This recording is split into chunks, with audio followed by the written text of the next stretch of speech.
Coming up on This Week in Radio Tech, Andy Gladding and Stephen Pardo are with us. I just met them last Saturday at Hofstra University, Stephen for the first time, and we're going to learn about mixing. I mean, as a broadcast engineer, I haven't done much audio mixing, live or recording, but I'm really interested in it. And Chris Tarr has some things to add, too, from his mixing experience. It's coming up next on TWiRT. This Week in Radio Tech is brought to you by Broadcasters General Store with outstanding service, savings, and support. Online at bgs.cc. By Broadcast Bionics with the Bionics Studio, including talk show control, social media, and visual radio. Broadcast Bionics brings exceptional audience engagement to radio and TV. By Angry Audio. Audio problems disappear when you get angry at angryaudio.com.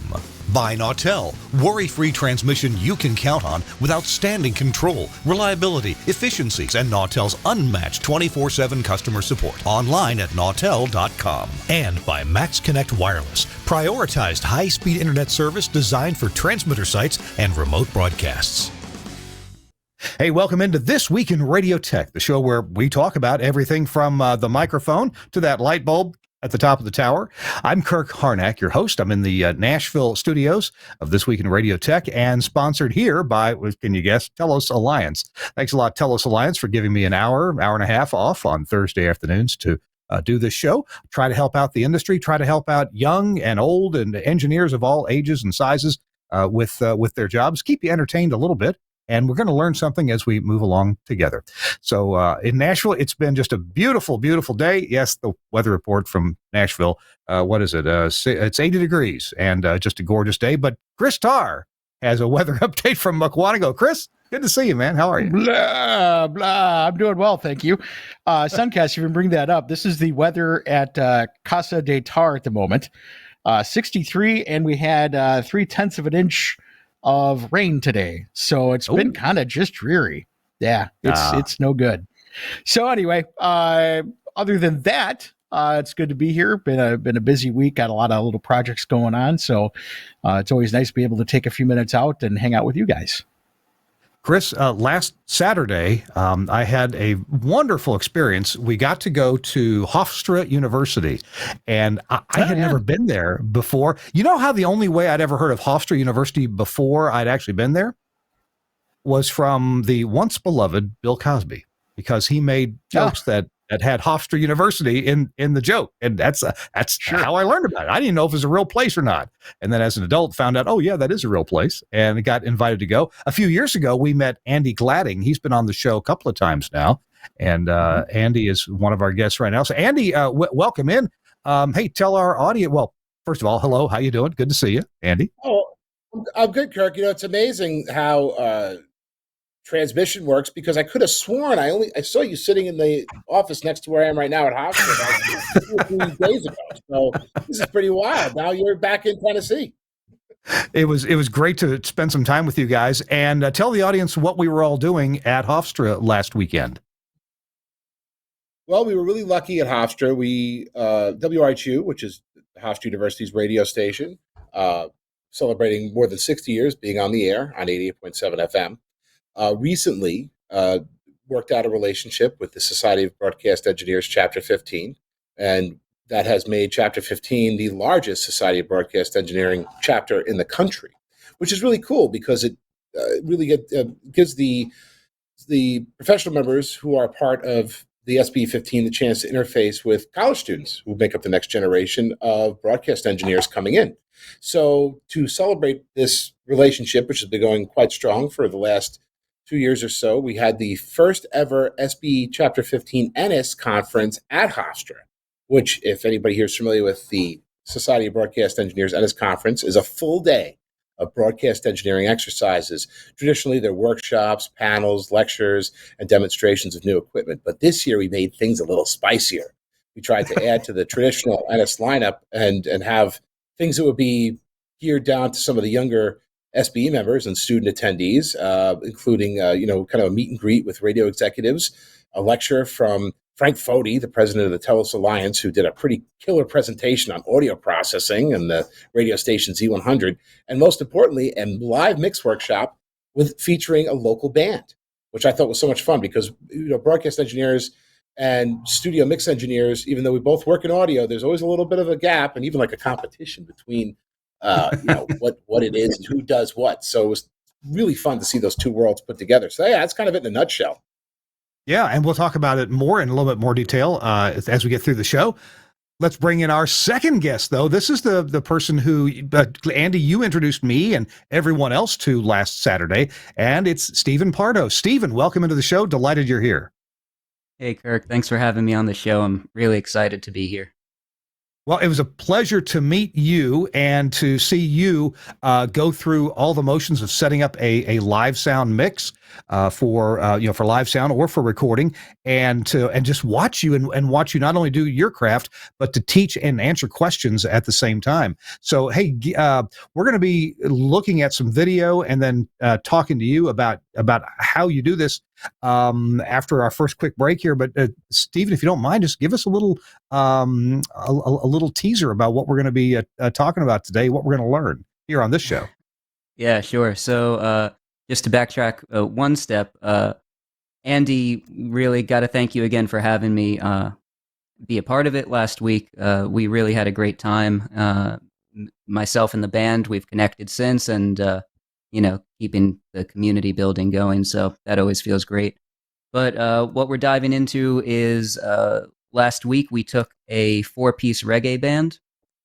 We mixed them live to 2-track, all on the board. We had 16 inputs, and then Andy broadcast that as the 2-track live to air. So we'll kind of go over how that process happened, what we were thinking about, and how we get from A to B. All right. We're going to have that and video that was shot at the event, video of the band in the performance room, and also video that we shot in the studio mix room with Stephen leading the activities there. So, hey, first of all, we're going to take our first quick break, and that's to tell you about Nautel. Nautel, a great friend to the broadcast industry, and the place where you ought to really think about getting your FM, your HD FM, your DAB, or your AM transmitter. I spoke with some Nautel folks at the Kansas Broadcast Conference this past Monday, and Nautel does their Transmission Talk Tuesday roundtable discussion. This is something that Nautel does. Sure, it promotes them, but it also really gets information, useful information, out to us as broadcast engineers. Transmission Talk Tuesday. There's one more this month. It's coming up October 31st. Is that right? Yeah, October 31st. Transmitter site considerations, air handling, and cooling. Now, that kind of sounds boring, but you know what? If you do air handling and cooling right, you can eliminate so many problems. If you do it incorrectly, you can cause a lot of problems. And I think this is a wonderful, terrific topic to at least understand the basics, understand what positive pressurization is, understand what a closed system is or an open system, and understand how a solid state transmitter may do very well with a different air handling system than your tube transmitter that you may be replacing. So you'll hear from Jeff Welton, but you'll also hear from expert guests. And if you have a question, you can type it in beforehand, or you can raise your hand during the roundtable discussion, and Jeff can put you on live, and you can ask your question to the group, or tell of your own experience that coincides and dovetails with the topic. So Nautel, we really appreciate what you do for our industry, and of course, Nautel makes fantastic transmitters. I got to look at one of their new VX FM transmitters at the Kansas show this past Monday, and what a little beauty that is. That's an amazing little transmitter. And I've got a VS series transmitter that's 10 years old, and we converted it for HD operation. It's on the air now at my station, my FM plus HD 1, 2, and 3 in Oxford, Mississippi. All right, so that's it for Nautel. Thanks a lot, Nautel. Go to nautel.com/webinars to register. nautel.com/webinars. All right, Chris Tarr's here. Andy Gladding is here, and so is Stephen Pardo. So Andy and Stephen, let me throw it to Andy first, real quick, and then to Stephen. Andy, talk to me about what was your influence? What was your idea to say, you know what, this can not only be an SBE Ennes Workshop, but I can, as you said, I can spice this thing up, because when I saw that at the end, there's a live mix session at the end of the day. Count me in. I'll be there. What was your influence to do that?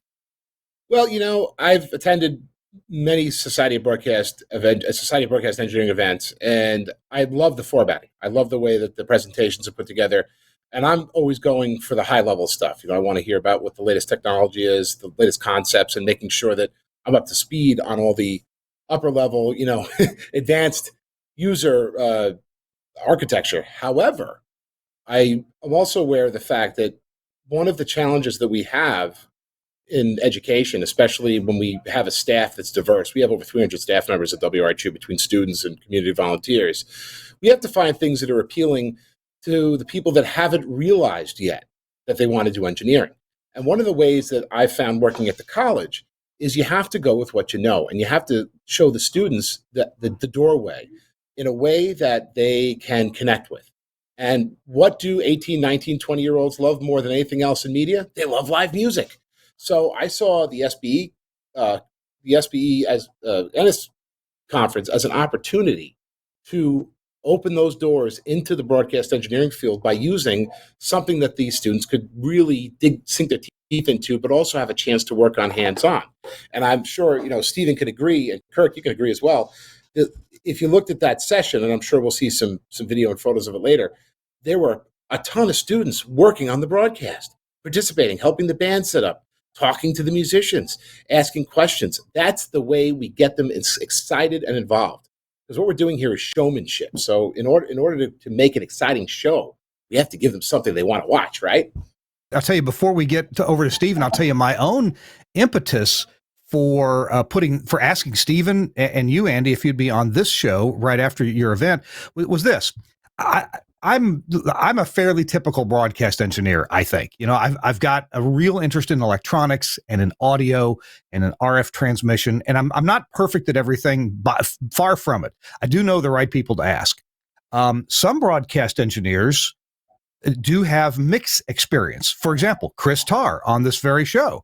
Chris Tarr mixes stuff at his church.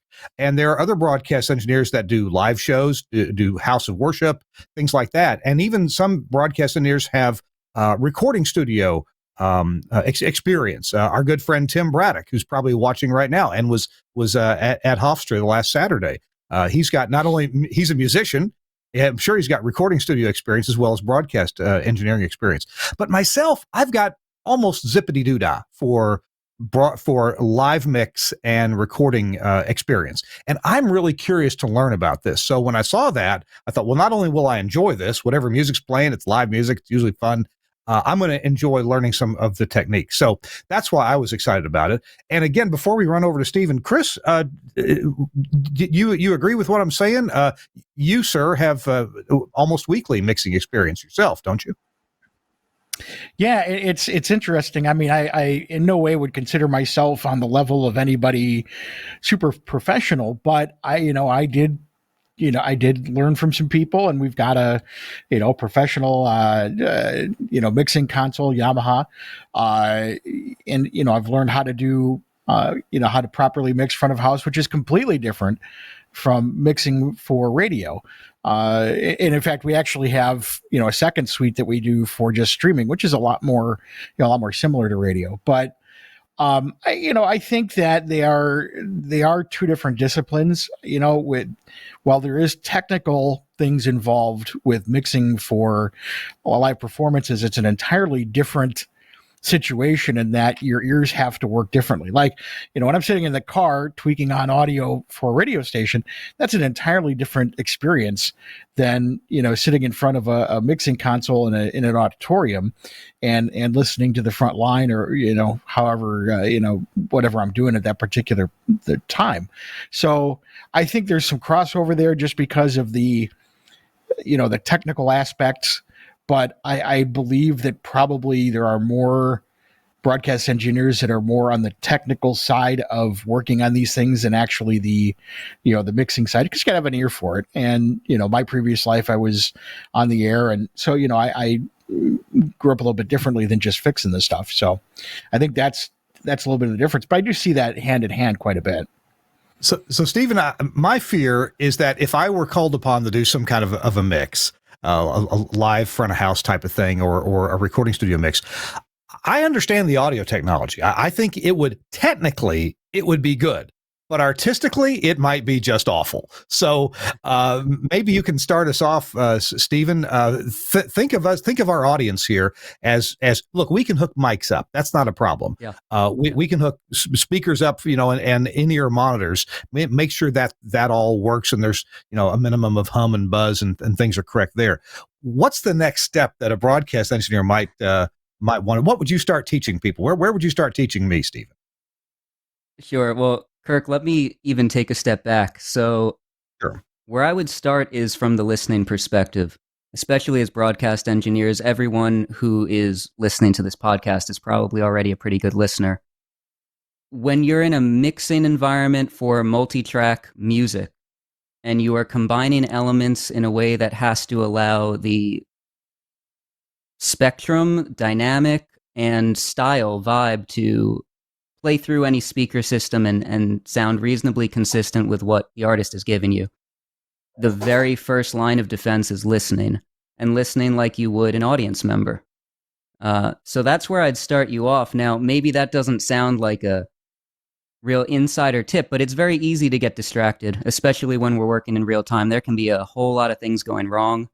You can be in a brand new environment you've never worked in before, have to figure out how to get things from A to B, and really keeping a sentimental mindset for who is your artist and listening to your artist. I think that's where you start. So again, let's assume that mics are hooked up correctly. We've mic'd instrument amps. We've mic'd some instruments. We got mics. We can learn about mic technique on drums and things like that pretty well.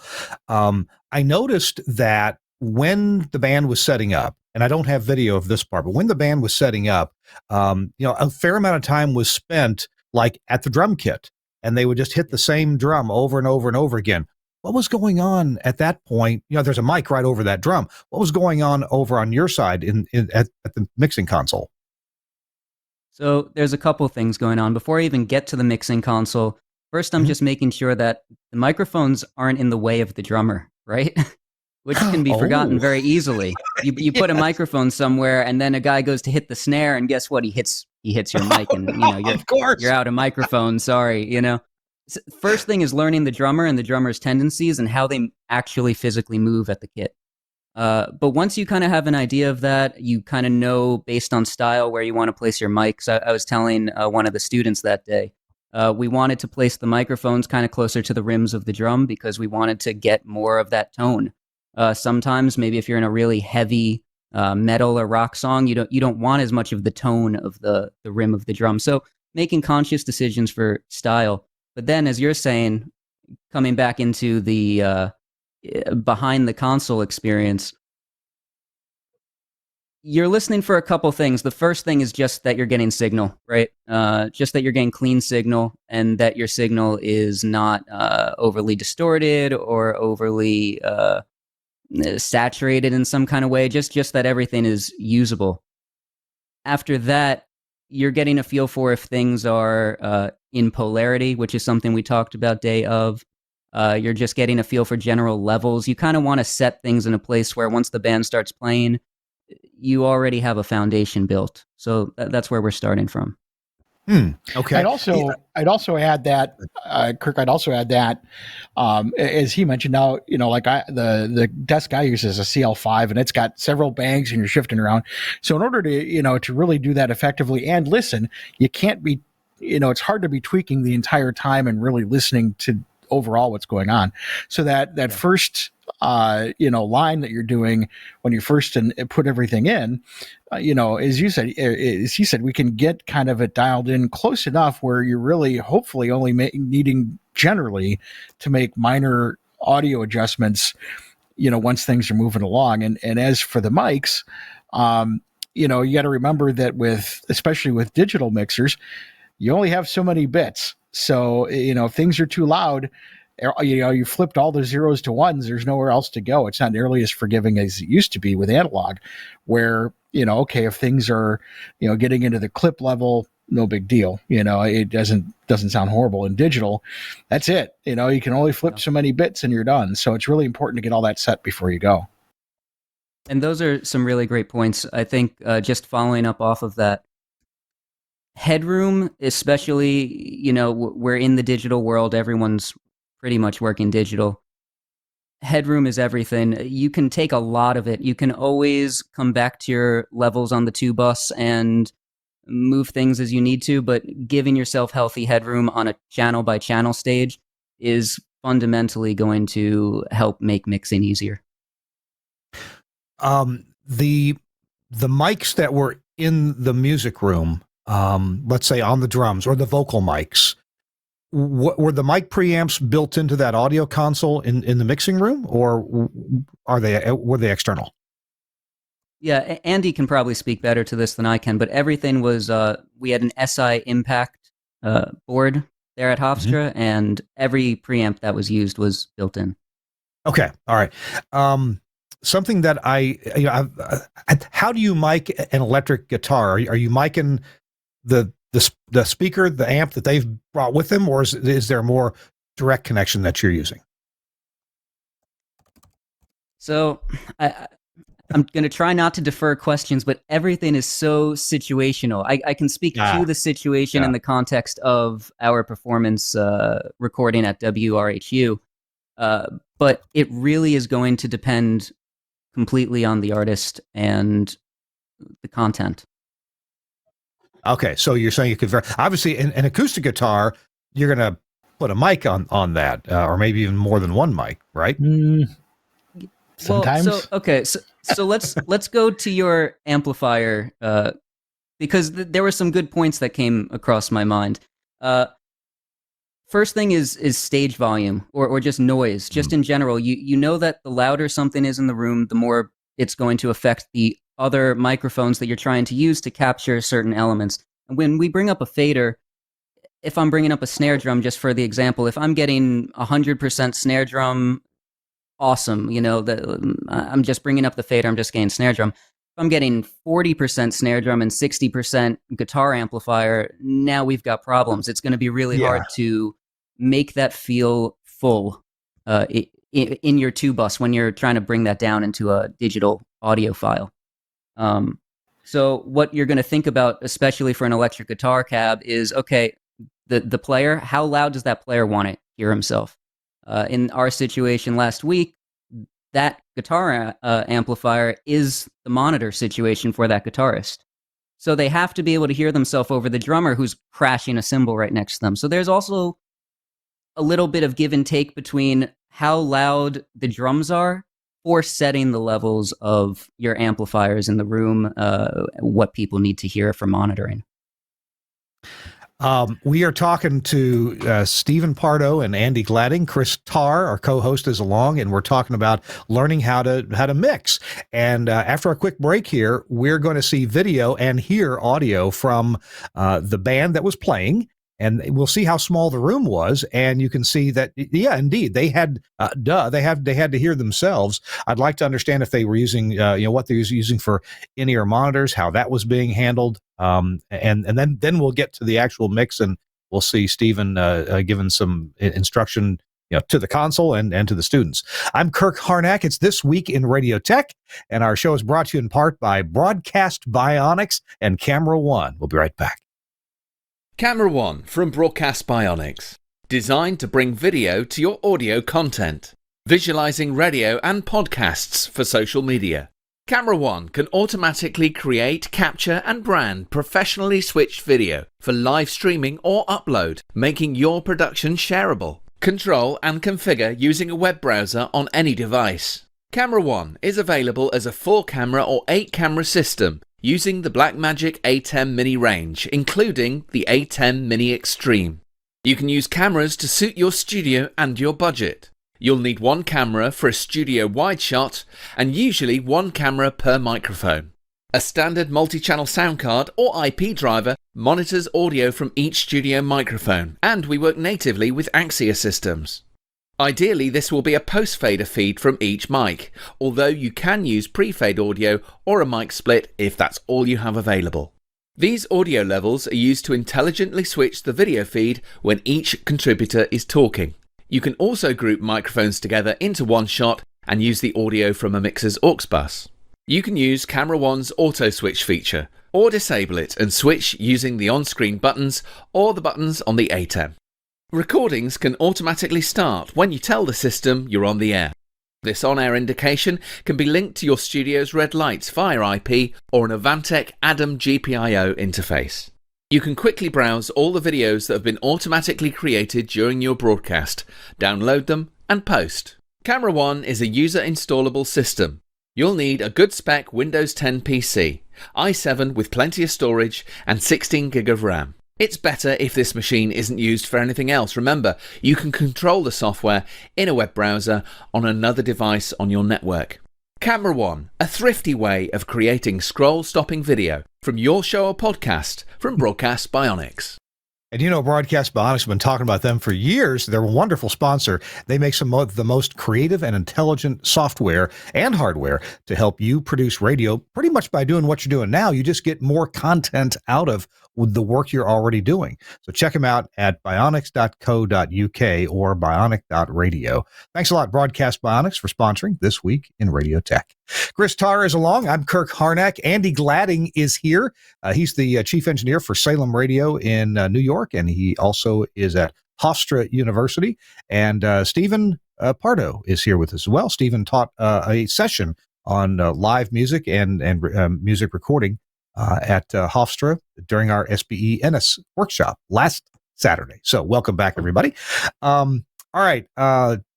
We have, Stephen, is this a good a time as any to play a little bit of the band video, and so we can see the layout of the room and kind of how things were set up? Would that be all right with you? And I tell you what, I've asked Suncast to, if he wants to, if we call for it, he'll drop the level down. We can talk over the music that's being played. So Suncast, go ahead and roll that band video. Oh, I'm sorry. It's the other video, Suncast. It's the one from within the band room. I apologize if I misled you. I think he's got to rack the tape now. I'm sorry. He's got a room full of VTRs up there at his house. I'm saying it's always as good out there. Blessing. Here we go. Blessing.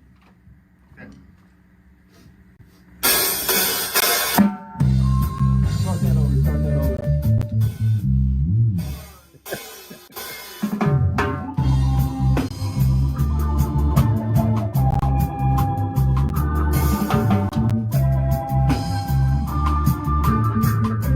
So it was pretty loud here in the room.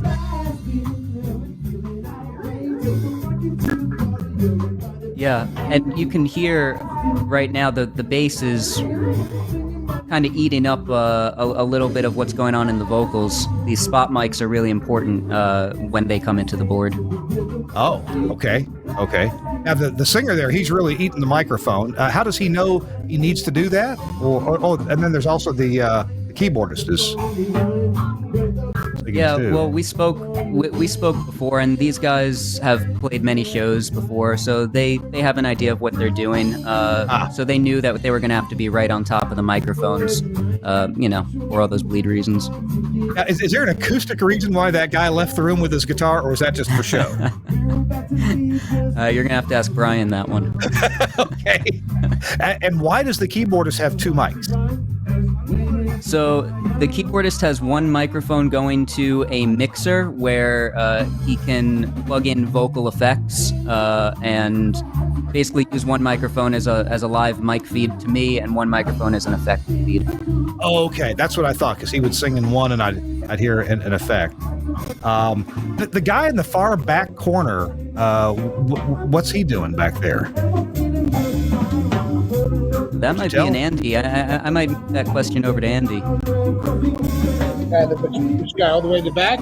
Yeah, that's a very good question. I think he was the I'm not sure. Maybe the percussionist. He was away. He might have been ordering pizza for all I know. I'm not sure. That person, I forget his name. I'm so sorry about that. But he was so helpful in getting all of the mic lines plugged in and set up before the show, so we could just get moving faster. Okay, so speaking of mic lines, I see a bunch of cables on the floor. How many mics do you think there are involved in this room right now? There's 15. We ended up having 15 inputs, and that includes a moderator, so it's 14 on the band. 14 for 4 people. Wow. Now, Yeah. wow. But it's 14 inputs, so not every input was a microphone. Maybe I misled everyone there. But you can see in this shot perfectly that there's a drum pad to the drummer's right side. That's Okay. one of our inputs. He also had a timbali. That was another input. So the drums itself was, I think, 7 of those inputs. Okay. We have 2 mics on the toms, mic on kick and snare, obviously, and then 1 overhead. So maybe that's 6 in total. Stephen, Also, feel guitar welcome. has... Go ahead. Just feel welcome Sorry, to keep on commenting and tell us what we're looking at here of interest. Yeah, guitar has an amplifier, a pretty large amplifier under that towel, so that's mic'd. You can see. The bass is direct, so we actually have obviously a bass cab in the room. You can hear it, but the back of the cabinet has a direct out, so that's going also into the mixer. And then each keyboard there is going into the keyboardist mixer, so I'm getting both of those keyboards as one line to the board. I'm not sure where I stopped the recording. Maybe it's right there. Hey, I got to tell you, I enjoyed this music. I had never really listened to reggae much before. The messaging in their songs was so positive. It was happy music. I really appreciated what they were doing. Or did I mishear the lyrics?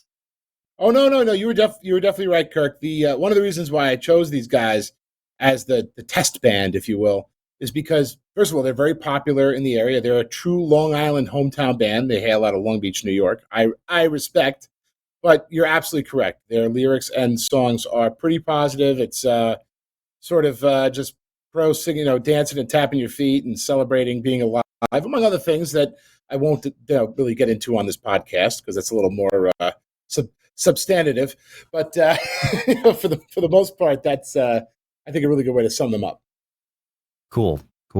Hey, Suncast, why don't we go ahead and roll that other video and just keep the volume down or all the way down, and we will talk over it, and that'll give Stephen an opportunity to tell us what he's looking at, what he's hearing, and what he's manipulating, and more importantly, what he's teaching all the students. So we'll look for that. So if you checked all the mics coming in, you kind of got their levels set. Stephen, I'm guessing that the next thing you're looking at is the treatment that you give to each mic's audio coming in, whether it's EQ or a certain amount of compression, or if you have some gating available. Talk to me about what do you start doing with in this new situation with new stuff coming in. Yeah, so let's assume that polarity is all figured out. The first thing I'm probably doing is just looking at my 2 bus, seeing where my overall level is, and seeing how much headroom I'm giving Andy, who's sending it up to broadcast. But on the individual track level, I think Chris made a really pertinent point. Especially in the beginning, it's very difficult to listen to music. We're talking about 14 inputs for this band. To make one EQ change on one input and be like, aha, that's what I needed to do at this moment. What I'm always doing first and foremost is making sure that the vocalists are, or the lead, whoever the lead happens to be, are able to come through, and that the band is able to support them. And really support them means really bringing energy for each individual instrument as well. And then how you start to do that will be with some processing, but I really can't overstate how much listening is happening, and that when a knob moves, a knob is moving because I'm listening to something, not because I want to move a knob. Okay. Should I get more technical, or? Yeah, please do. Yeah, we have a technical audience. The very first things that are happening right now, what you're seeing is just getting through. Right now, actually, what we're doing is getting through monitor checks. Okay. We have, because that's what you saw me just flip to one of the sends on the board. The band basically had 2 monitors, live wedges in the room. You saw the singer's was up on a stand, and then the keyboardist's was by his feet. That provided its own challenges, but that was how the band came. They didn't have in-ears. We weren't really looking to do a over the ear headphone setup for the video purposes. So it was just wedges in the room and making sure that those levels are right, and then checking those levels against my 2-bus levels to see how the bleed then affects the rest of the mix. Chris, you were piping in with a question or a comment. Yeah, I got to remember what it was now. Sorry. No, we're talking. Oh, I know what it was. We're talking about everything working around the singer. I mean, that's really, when you're mixing, that's the goal, right? Is the person singing is the person out front, and everything behind it kind of supports that. And he's right. We don't really do a lot of EQ changes on the fly or anything else. Really, we hope to, at the point that they start to perform, that really that's all we're doing is minor tweaking to bring that out front.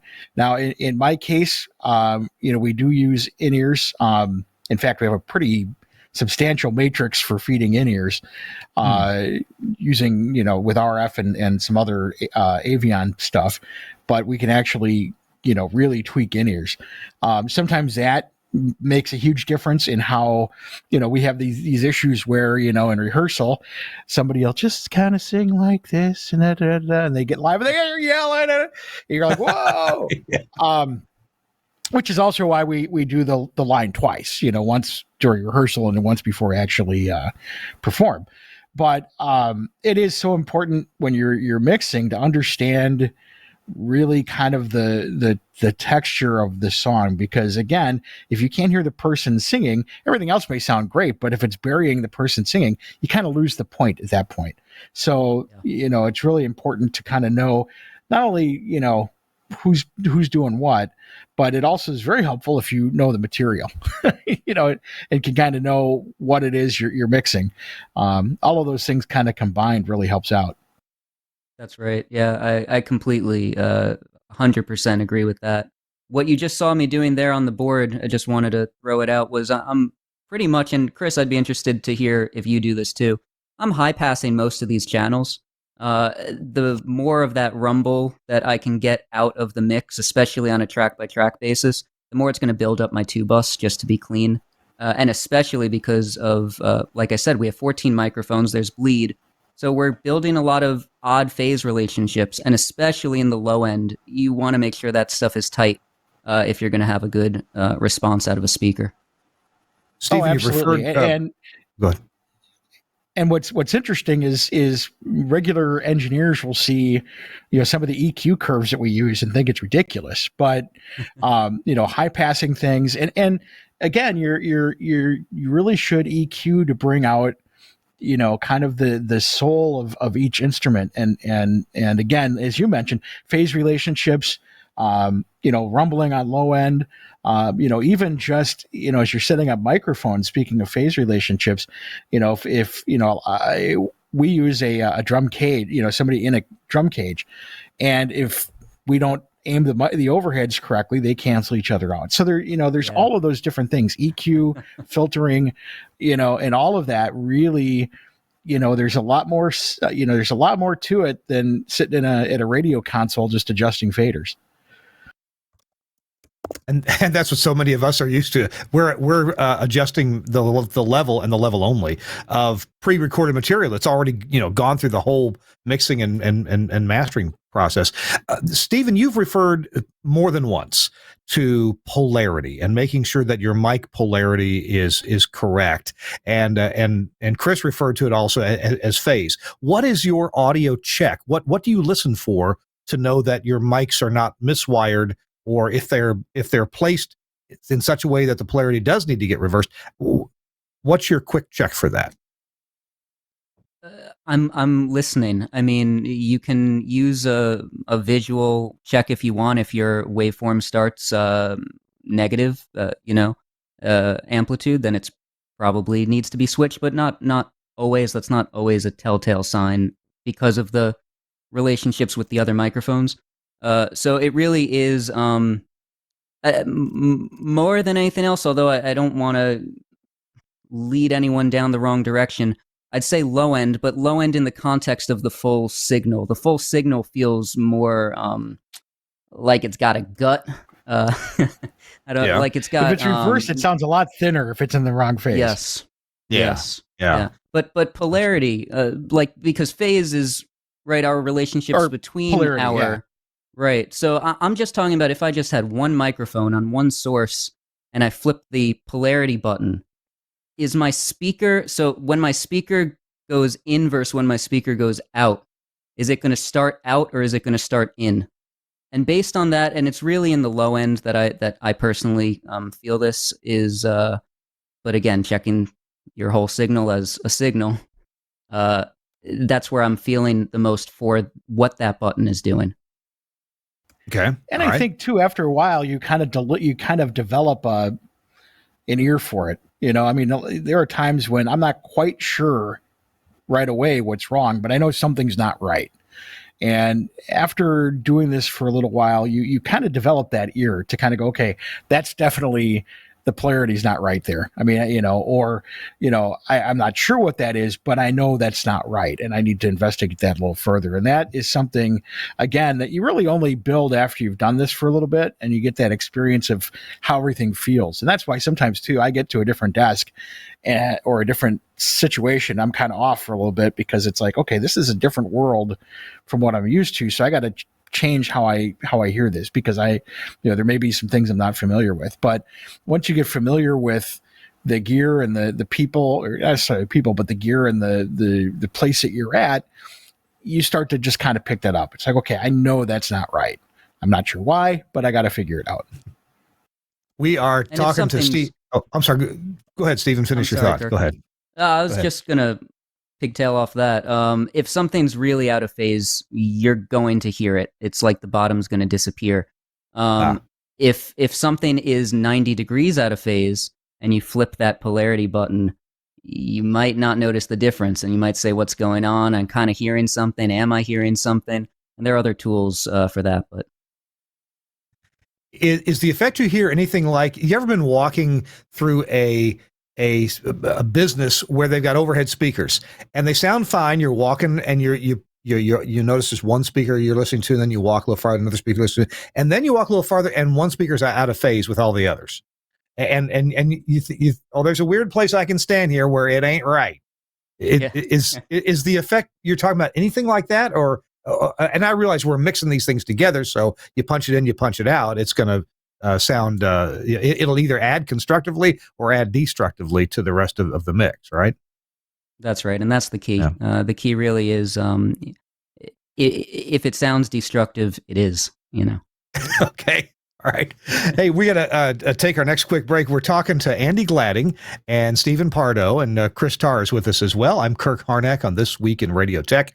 Our show is brought to you in part by Broadcaster General Store, and that's where you want to go to buy lots of broadcast gear, all the things you need, all the little doodads and accessories, but sometimes you need something really, really, really important. And that would be a modulation monitor or a rebroadcast receiver or an RDS encoder, something that is made by Innovonics Broadcast. What an amazing company with a huge line of equipment. Well, at my own stations, one of my problems, we have stations in the Mississippi Delta area. We've got stations in like 5 different towns. And you know what? As we all know, it's hard to keep employees that aren't overworked and that show up for work. And sometimes we want to just make sure that all our stations are on the air. We want to listen to them remotely. And the Innovonics Aaron 650 has been an amazing box for us at our little stations in the Mississippi Delta area. I don't know if Suncast is ready to show this. Oh, there it is. Yeah. So this is, and Chris, you've probably seen these before. We've got a studio location in Cleveland, Mississippi, where we have an STL tower. And on that tower, we've got this terrific log periodic antenna. It's not a cheap one. And we threw it up there on the tower, pointed it at our farthest away station, and we can pick up with most of our stations, we can pick up great. A couple of them are a little bit weak because they're way off to the side of the antenna. But for the most part, we hear our stations and we can check and see. We can check on the RDS injection. We can check on the RDS operation. The radio text, for example, and the call sign and all that kind of stuff. And we can just check and make sure the station sounds good. We get an indication there about RDS loss, as you can see on the screen if you're watching. Audio loss, RF loss. You can alarm all these things, and then the indication the pilot's on. And then if you're watching the show here, see in the upper left-hand corner, you can choose a bit rate and hit the little speaker button and stream that audio back to yourself wherever you're browsed in from. So I've got this browsed in. I've got a password protected and all that. And so you can go into this thing remotely. Hey, from my car, I've certainly listened while I'm driving, or from the house or from the office or even on the road, and just make sure things are working well. Or if somebody does report a problem with one of our stations, I can check it remotely and see if what they're saying is actually what's happening. Some of these, by the way, are our translators. The WNIX-GLH, that is a translator, and it's 40 miles away, but we pick it up okay. Same thing for the WNIX-CLE, Cleveland. It's off to the side, but we can still pick it up okay.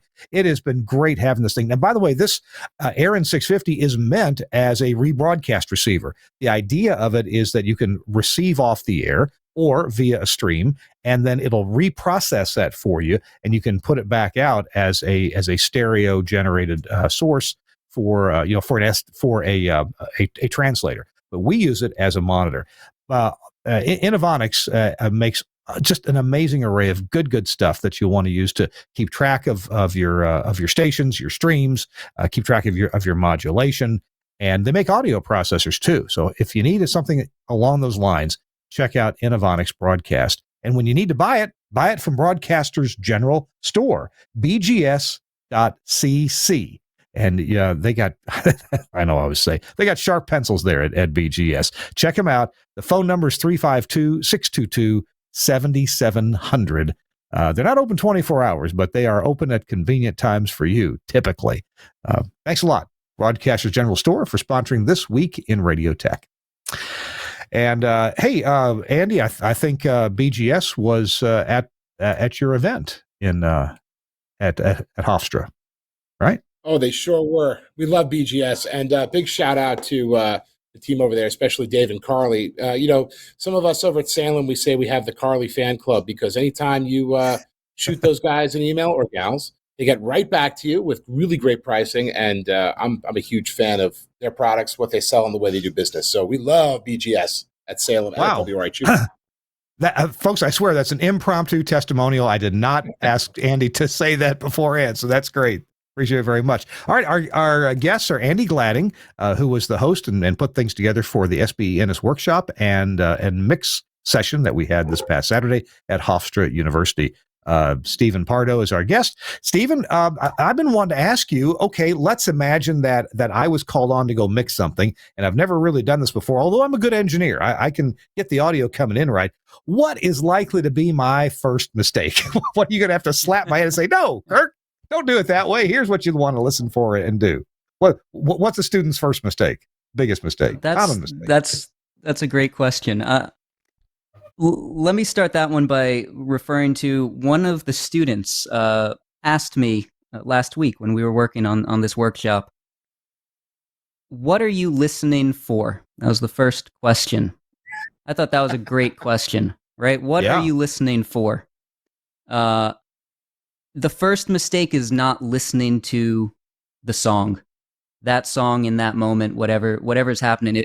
You need to listen to the song and understand the style, because if you have a band like a reggae band and they have a tone with a snare drum that's probably going to be a little like more tone, less thump. It's not a big rock thing. It's a tonal thing. You want to feel that instrument more. If you're not paying attention to that, you're already going to start deviating off their course. You as an engineer need to be connected with the band. I think that's another actual great point, not to go too far away, but communicating with the band is the very first mission. Maybe that's not always as touted in the live sound world as it should be, but if you don't know that band, going up, introducing yourself, meeting them, getting an idea of maybe if they have an expectation for the day or what they were looking to accomplish with their time and their communication with their music, that's going to set you up on the right foot. Interesting. Chris, as a live mix person yourself, what would you think that a common mistake is that Kirk might make trying this for the first time? Well, I think what Stephen just said is brilliant. I mean, you really need them to trust you that you're going to handle. Your job is to get their music across properly and in the way that they intended. So, really to get that trust built up between you and them is so important in order to do that. I think some other things, as Stephen said, I think the hardest part is what are you listening for? What's good? What's bad? And it's kind of like, well, you kind of know when you hear it. There's really no hard and fast rules. But I think the one thing that I really, impress on these guys is if everything is loud, nothing is loud. So, we do have, I've set up different buses for different things overall, and I encourage them to use those as well. So, for example, I've got, outputs that control all the drums together or, all of the vocals together. And I encourage them to kind of play with that a little bit too, as opposed to just, okay, this isn't loud enough, I need to go higher. And it's still not loud, so I'm going to go higher. And that's, sometimes it's got to be addition by subtraction. And that is something similar that, to what's in the radio world with adjusting compression and things like that. Sometimes in order to make something louder, you've got to make everything around it less loud. So, that's that's where I set up things like DCAs and things for, okay, well, if you've pretty much given vocals all you've got and it's still not there, let's bring the band overall, let's bring that DCA down just a little bit, see if that fixes the problem. So, yeah, I mean, it's really listening and understanding that you need to know the players, you need to know the song, and you need to know your gear, but just listen and that feeling, and I'm sure Steven can back this up, that feeling when you get that mix right, you just know. It's just like you smile and you go, oh man, that's perfect. That's when you know you got it. Yeah, you're just listening. Yeah. I know I'm not trying to just repeat what you're saying, but it really is so pertinent. If you are acting on an EQ because you're trying to figure out what the EQ does, you are not EQing correctly. You can be practicing, but practicing and playing have a gray line between them, and you really want to play. You want to get at that board, and you want to be able to push the entire experience in a forward direction. You don't want to fiddle. So keeping engaged, always listening, and I had one more point, but I lost it. Thinking about too, sometimes people fiddle too much too. Sometimes, you have all of these controls and you feel the need to kind of keep tweaking them. And sometimes it's just as much of a chore to just keep your hands off them. But, when I do training for our guys, I want them to do that. I want them to take each control and push it to the limit so they can hear what exactly it does, so that in the future, it helps them understand what they're tweaking. That's right. Yeah. And I remember the last thing, mixing into compression. I highly recommend mixing into compression if that's really tell us if that's fair enough to say. Okay. Yes. Oh, absolutely. What does that mean? Well, Kirk, I think you asked me this during our session last week, which is there a place for a limiter in all of this? The answer is of course. I mean, I'm personally trying not to touch my limiter. My peaks are staying healthily below my limiter, and then if there should be a process of getting my 2 bus to where it is, then I'll start pushing into the limiter on the 2 bus. But my point is, before the 2 bus, I'm never hitting my limiter personally. But mixing into compression, just having compression, even a 1.5, 2-to-1 ratio, and just as you're moving into your 2 bus, knowing where your threshold is and knowing where it starts to push up against you can really be a great way of keeping your levels consistent and knowing where you need to get your vocal, so that way you can start to frame the band around that. All right, I got a novice question here. Several times you said your 2 bus. That is I've never heard that expression before. What are you talking about? So in multi-track, you have to get as many channels as you have down to a left and right stereo. Oh, okay. I'm sorry. I call that the stereo bus. You call it the I'm just calling it the Okay. 2 bus. It's where I'm putting Okay. my stereo processing. Okay. Now, all right. So is the processing in a separate bus, or is this on your main left-right bus? In we need to move fast scenario on my main left to right bus. We Okay. can get into the whole studio side with rear bus and parallel compression, but not going to go there right now. Right. Understood. Okay. And I get so many questions, and we don't have enough time. Man, there's a I'm not going to name the band, but there's a band that I like that was very popular in the late '90s through the early 2000s, and they had one big hit because it was in a movie, and they had a few songs that were, you could tell they were produced by a producer and maybe mix engineers who were really professional. The songs just sound great, and the rest of their songs, I love the songs, but they are so horribly mixed that you can not very well. The trumpets are always fighting with the lead vocals, or the violins or the keyboards, and they're fighting, and you can't enjoy the song because you can barely hear the lead vocal from underneath all the other stuff that's there. But and they even have one song that they have like the badly mixed version, and then they had the one that was a hit, same song. And obviously the one that was a hit is so much better. There's room for the lead vocal to be there. You can hear each and every instrument. So sometimes I wonder, is that a matter of arrangement, or is that a matter of recording and mixing or mastering? Stephen, if that kind of problem, who's responsible for the mess that I hear when it's not the good version? I think we could send that question to either Andy or Chris as well. But so my overall take on this, and then I'll transfer over, is just there's a reason why we're using more than one microphone. And if we were only using one microphone, we would be positioning everyone around that microphone in a way that is as simpatico as possible. Mm-hmm.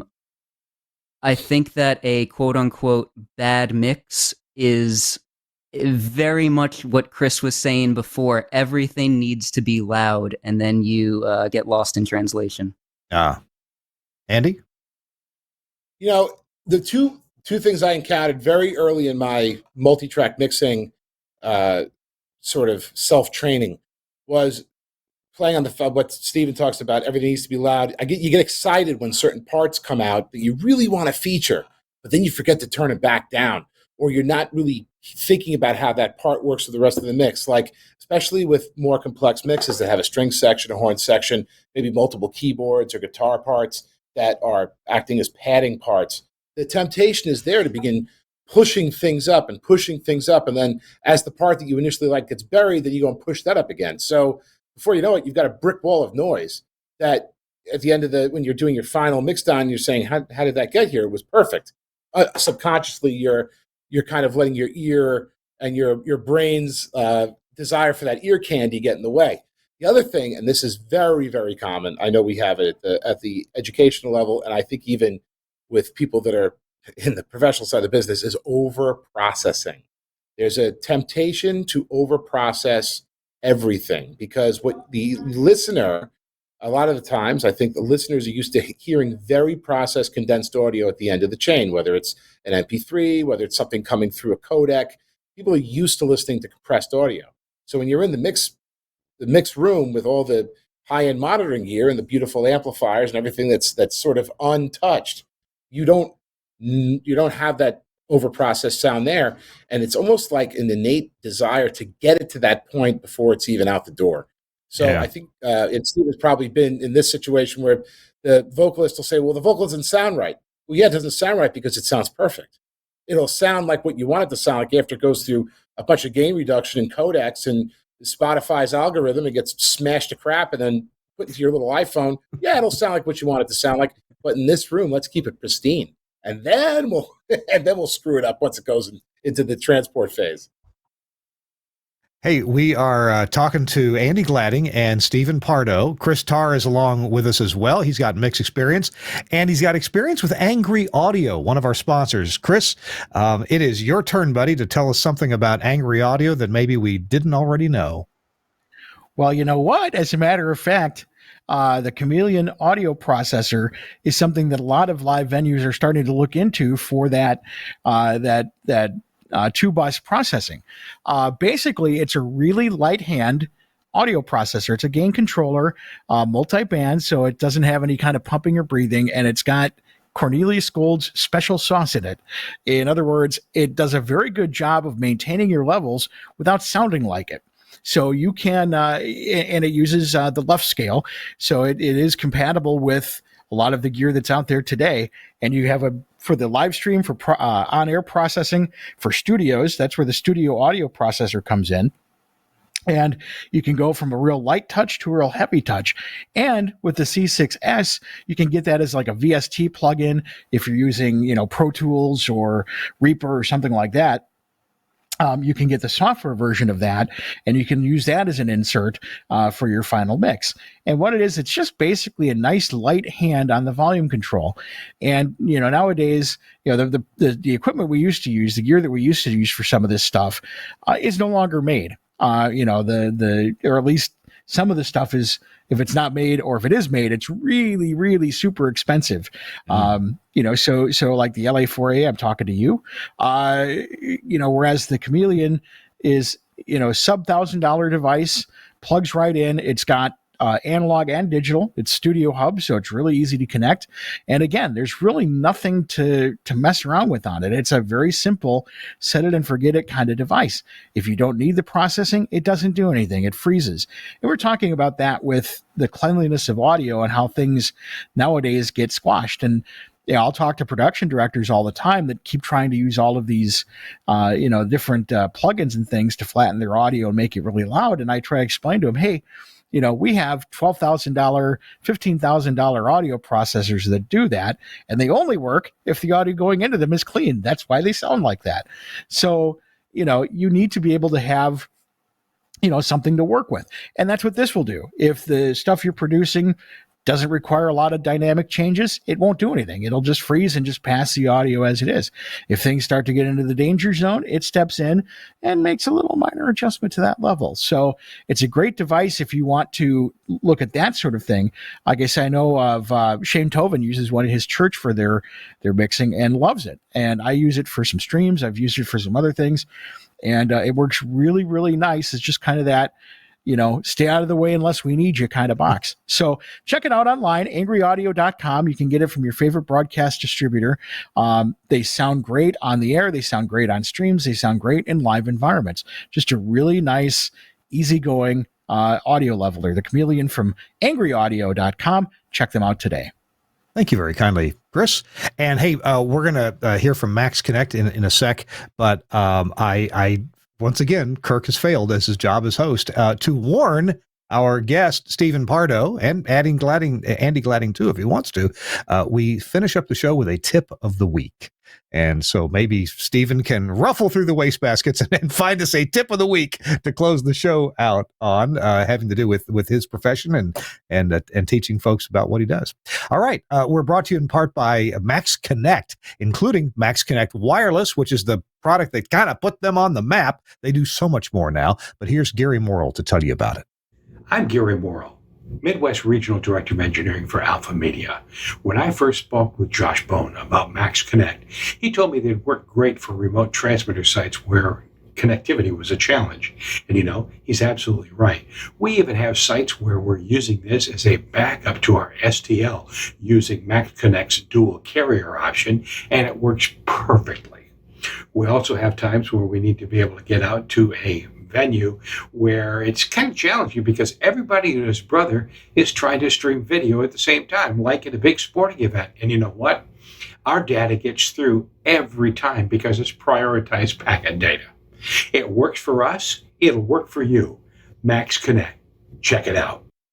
And, I had the opportunity to use Max Connect at a transmitter site. We were waiting for 6 weeks for our fiber to get installed at the transmitter site. in Oxford, Mississippi, where we have our HD, our FM, HD1, HD2, HD3, and Max Connect did a superb job of giving us internet when we desperately needed it, and it was just terrific. So thanks a lot, Max Connect. You'll find them on the web at Max. I know it's spelled funny, MAXXKONNECT, maxconnect.com. They offer other services too. Thanks a lot, Josh Bone, for sponsoring our show. Okay, we wish we had another hour or two, because we certainly could talk about it. Andy Gladding is along, and he's the one who put this together and it got us introduced to Stephen Pardo. Stephen, a spotlight's going to be on you, man. Pressure's on. I need a tip of the week. What can we have engineers walk away with? Maybe wanting to know more or learn more, or something that you have found to be particularly helpful in your job. So I'm just going to, right off the bat, steal what Andy just said. Don't over-process. And what I'm talking about is really, if you find yourself in a live mixing situation and you are not sure what to do, don't. Just listen, take it one step at a time, enjoy the music, do a processing decision if you hear the need for the processing decision. If you are not live and you are in your bedroom and just messing around and you need to learn what an EQ does, turn that thing all the way to 10 and turn it all the way back to -10. But when you're live, do more listening than processing. Andy, maybe you have a tip as well. I know I didn't really alert you too well, but your students were certainly enthralled with what they were seeing. Is this a great way to teach students? Bring them into an environment that they just naturally going to love, and let them see how the magic is how the sausage is made. Well, you're absolutely right, Kirk. And the thing about that is that when you have a group of students in a centralized location like a college radio station, oftentimes they don't know what it is they want to do or what it is they might be interested in. So by creating a palette of opportunities, you are exposing them to things that they would have never even thought about. This is what they always tell me after we do any sort of broadcast engineering related events.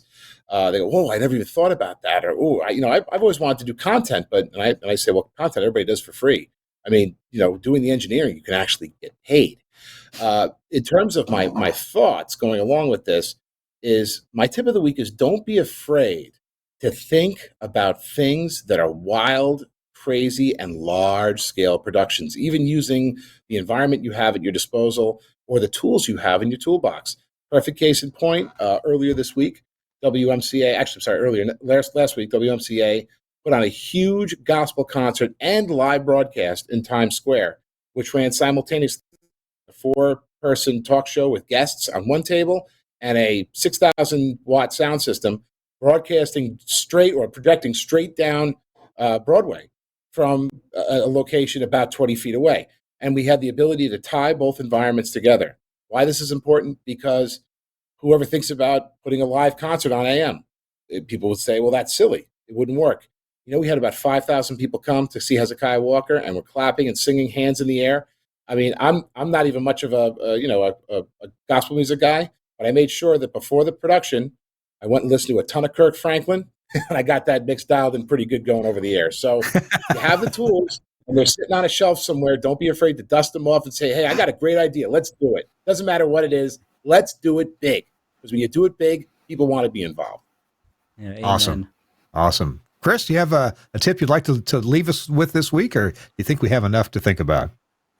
No, first of all, Kirk Franklin's awesome. I would have loved to have been there. That would have been awesome. He's fantastic.